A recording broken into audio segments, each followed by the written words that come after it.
Council Information Center, Andriy Lysenko, Colonel.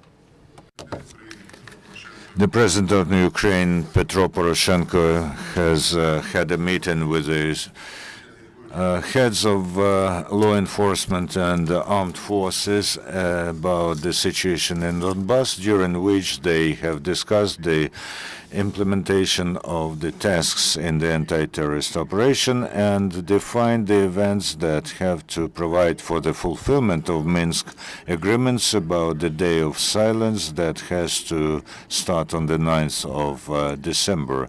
The head of state has paid special attention to the improvement of delivery of arms and to the armed forces and the release of hostages from captivity. The head of the OSCE, Didier Burkhalter, welcomed the preparedness of Ukraine's leadership to provide for the Day of Silence. The International Day of Volunteers has been marked today, and Poroshenko has bestowed state awards to Ukrainian volunteers for their civic courage and hefty personal contribution to the development of volunteer movement. 12 volunteers were awarded with their personal firearms. Over the last 24 hours, the situation in the anti-terrorist operation zone remained stably complicated. The Russian mercenaries have launched 3 powerful attempts to break through the defense of the Ukrainian military. 2 enemy's attacks were repelled in the north of the anti-terrorist operation zone, next to the settlement Sokilniki. The enemy has sustained heavy losses in personnel and armored vehicles. After the artillery fire, the attempt of the breakthrough by the terrorists next to the settlement of Opitne was repelled. The enemy sustained significant losses and was made to retreat. Both old and new terminals of the Donetsk airport are under the control of the Ukrainian military. In order to avoid the concentrated mass hits against the terminals, there was a decision taken about maneuver of our groups. After the massive artillery fire ended, the Ukrainian military returned to Donetsk airport and repelled all the attempts to seize the airport. It is under the control of Ukrainian military. The Russian side continues to move additional formations of mercenaries, firearms, military machinery, and ammunition to the territory temporarily controlled by the militants. Over the last 24 hours, there was an information about the movement of 3 convoys of armed machinery from Russia, numbering 200 vehicles. Yesterday at 8 a.m. from Russia through the Dubrovka village, a convoy of trucks numbering 150 went at 12:10 p.m. Another convoy, 10 gas cisterns and 6 armored vehicles. And yesterday to tonight, 40 trucks were going in the direction of Luhansk. In Donetsk, the terrorists have shelled the positions of the anti-terrorist operation in the village Pisky from multiple rocket launchers Grad. In the Baltsovo direction next to the village of Ridkodub, they also shelled our positions from Grad launchers and from mortars and grenade launchers next to Debaltsevo, Vuglягірськ, Орлово, Іванівка, Нікішино, Майорське. In the south of the anti-terrorist operation zone, they fired at the positions of Ukrainian military next to Novolaspa, Granitne, Chermalik, Bogdanivka, Olginka, Novotroitska. In Luhansk direction, our positions were shelled next to the city Stanitsa Luhanska, next to villages Staraya Dar and Vilhov, Shastia and Verkhnya Vilhovka, and along the Bakhmutivka highway, our road checkpoints next to villages of Nizhny and Krymsky were shelled. In all such cases, our artillery delivers blows in response on condition that there's no danger for peaceful residents. Over the last 24 hours, 6 Ukrainian military were killed and 13 got wounded. The drones flights were detected in the vicinity of Stary Aidar and Raigorodka in Luhansk region and next to Yalta, which is not far from Mariupol. The Ministry for Foreign Affairs of Poland condemns the violence on the territory controlled by terrorists. This is said in the statement published by the Polish Foreign Ministry because of the death in Donetsk of a citizen of Poland. On the 1st of December, a citizen of Poland who's been living in Donetsk since 1980s had a car crash with a car of militants. There was an altercation, as a result of which the militants shot the Pole. He was taken to the hospital but died because of the wounds. We regard this event as a next act of anarchy and violence, the Foreign Ministry of Poland says. Yesterday at 8:30 p.m., the State Auto Inspection Service has found 4 hand anti-tank grenade launchers in a private car, and the driver and the passenger of the car were detained. Counterintelligence of SBU arrested 5 supporters of terrorists on the territory of Luhansk and Donetsk regions. 2 of them were informers, and they worked for DNR. Collected and handed information about dislocation, weaponry of Ukrainian armed forces, and they were promised 5,000 hryvnia for that. According to Article 258, Part 3, creation of terrorist organizations, it provides punishment from 8 to 15 years imprisonment. So they earned that sentence. Among arrested, there is a militant who belonged to a illegal military group of Berkut of DNR, and 2 residents from Stakhanov, activists of the Party of Russian Bloc, which was prohibited by Ukrainian court for instigation to disrupt constitutional system and to destroy sovereignty and integrity of Ukraine. So based on that information, they started criminal charges. Artemivsk, in Artem City Council, they collected 500 forms to receive the financial assistance, and they were provided to check humanitarian organization, human in trouble. In Artemivsk, that humanitarian organization provided cards for $300 each to buy winter clothing or footwear, to pay for bills, to buy coal, and they provided those cards to 150 IDPs, from temporarily occupied territories and from ATO area to other regions of Ukraine. 514,000 people moved, including Donetsk and Luhansk region, and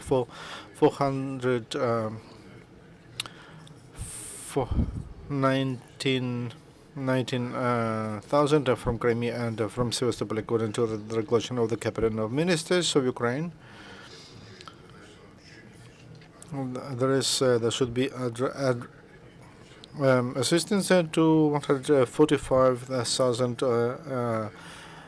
families of IDPs. For IDPs, information can be found on the website of the government. Local authorities are trying to find facilities to receive IDPs, especially for the winter, and they found 1,000 different facilities and belong to the state or to private structures, and it's possible to locate 15,000, about 15,000 people. In Dnipropetrovsk, Zaporizhzhia, and Kharkivsky region, they build in stationary station houses, and they collected they built 37 buildings, and 11 in Kharkiv, and they can receive 376 people in Zaporizhzhia, 9 buildings, and for 384, and in Dnipropetrovsk, Dniprodzerzhinsk, Nikopol, Pavlograd, and Kryvyi Rih, they installed 17 buildings for 688 people. Units of state service on emergency during the last day found and destroyed on 715 explosive devices. Since the beginning of this work, they found 30,160 explosive items, and they checked, and also they examined 960 administrative buildings and more than 1,500 hectares of land. President of Ukraine Poroshenko had a phone conversation with Vice President of the U.S. Joseph Biden, and he informed about the readiness of the U.S. To consider further economic and financial support to Ukraine. They also discussed humanitarian situation in Donbas and the decision of Ukrainian government to stop financing those regions because that money they rob that money and they support terrorism. Also, they considered how to provide humanitarian assistance and how to provide food and first need items, how to provide that to the Donbas region. John Kerry, during his presentation at the meeting of OSCE, he told that Russia continues to provide weapons to the east of Ukraine, and Russian soldiers die in battles against Ukrainian armed forces. So Russia doesn't comply with international commitments and also commitments in the framework of OSCE and documents it signed, he told. Minister of Foreign Affairs of Lithuania, he calls OSCE countries to influence on Russia for them to stop threaten neighboring countries. Russian Federation must take away its troops and equipment and to close its border for the movement of borders and mercenaries to be stopped. Minister of Foreign Affairs of Bulgaria, Daniil Mitov, he told her that Bulgaria condemns illegal annexation of Crimea and doesn't recognize illegal elections in Donetsk and Luhansk regions. This disagrees with international law and Minsk agreements. The House of Representatives of the Congress, they may pass a resolution. They condemn Russian Federation and its aggression against neighboring countries focused at political and economic domination. With that resolution, the House of Representatives supports efforts of Poroshenko and Ukrainian people to build peace, and that includes a complete take out of Russian troops from Ukrainian territory, full control over the border, disarmament of separatists and militants, and limitation for opportunities of Russian Federation to use different techniques to interfere into internal affairs of Ukraine. The House of Representatives calls President of the U.S. to give weapons and intelligence to Ukrainian armed forces, and they call to stop all military cooperation with the Russian Federation, and calls President of the U.S. to work with cooperate with allies for the illegal annexation of Crimea not to be recognized, and to introduce additional sanctions against Russia and its leadership. Your questions, please. Tell me, please, are you planning next to hold next negotiations in Minsk or somewhere else, and how the peace ceasefire will be achieved since the 9th. Is it planned to have some negotiations between these groups that are responsible for that? As to additional consultations and negotiations, it's not clear where and what will take place. We don't have that information yet. As to the work of the joint group, in order to agree on the ceasefire day, they decided on the 9th of December, just to have time for the representatives of that group to be able to have a meeting and to see the leadership of and gang leaders and to agree on that day. That day will be just a test to understand who and to which extent is ready to comply with Minsk agreements. On that day, it will be clear to which extent militants are ready and terrorists are ready to the ceasefire, and if there is a good coordination of the activities. At least everything that depends on Ukrainian side, everything is done. President ordered to put all the efforts for that day. For the day to have ceasefire and for us to start complying with Minsk agreements. We remember that the first paragraph is ceasefire. And there are no day offs for that, because we have a conflict. We have the war in the east. That's why days off are not days off. Every day is an opportunity to do maximum to establish peace. Thank you very much. And so earlier than the 9th of December, there won't be any rounds. The term has been defined. We have the 9th of December in sights. What will the day of silence provide?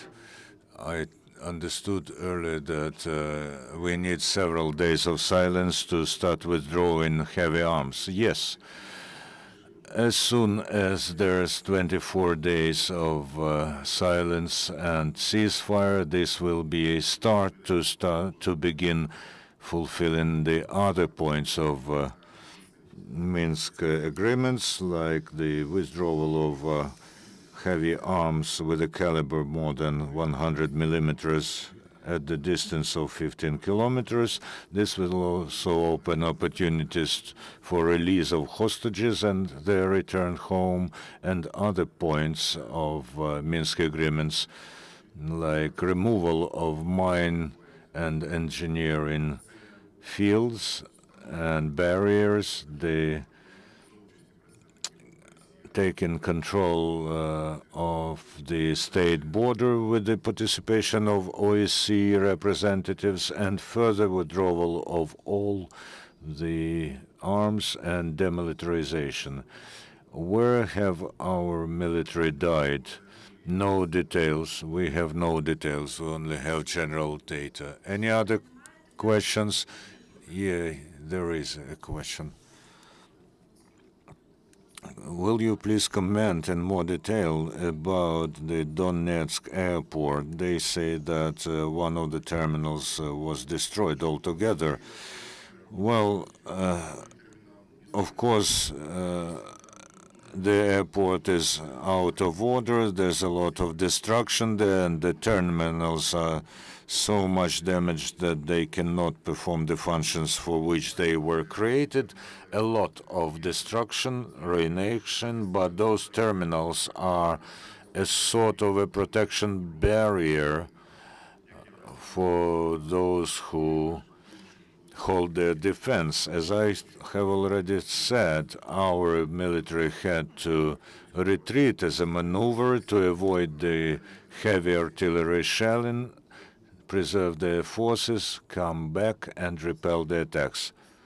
But what does this mean if the terminal is ruined? And as far as I understand, you cannot maneuver there. No, you can maneuver, of course. Thank you very much, and the press briefing is over as of